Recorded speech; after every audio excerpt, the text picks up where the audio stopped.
কেমন লাগছে তোমার নতুন বাড়ি? বিশাল, গ্রামের লোকেরা এই বাড়িটা কিনতে বারণ করছিল।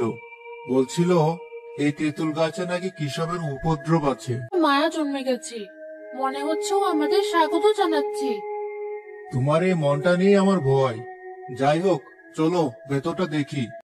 অনেক গোছানোর কাজ বাকি। মিস্ত্রি কাল থেকে কাজ শুরু করবে। আমি থাকতে কেউই গাছের একটা পাতাও ছিঁড়তে পারবে না, কিন্তু আজকাল আমার হয়েছে কি কিছুই মনে রাখতে পার।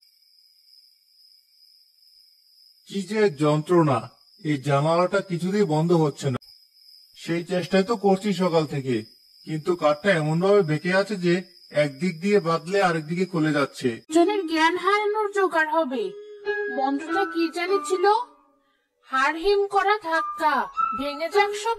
হাওয়া এসে জানালার পাল্লায় এমন ভাবে এক ধাক্কা মারে যে সেটা একেবারে খাপে খাপে বসে যায় এবং পুরনো খিলটা নিজে থেকে। একদম পারফেক্ট ভাবে লেগে গেছে।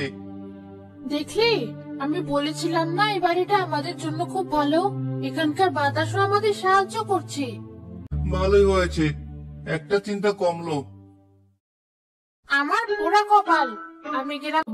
রাতের অন্ধকারের ভয়টাই আসল ভয়।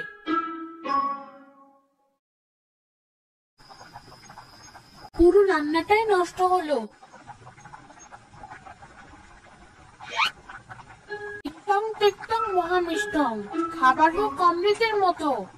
সুমির লবণাক্ত, এটা তো অসাধারণ স্বাদ হয়েছে। লবণ, ঝাল, মশলা সব যেন একদম মাপে মাপে দেওয়া।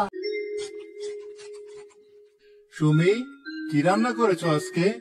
অবিশ্বাস।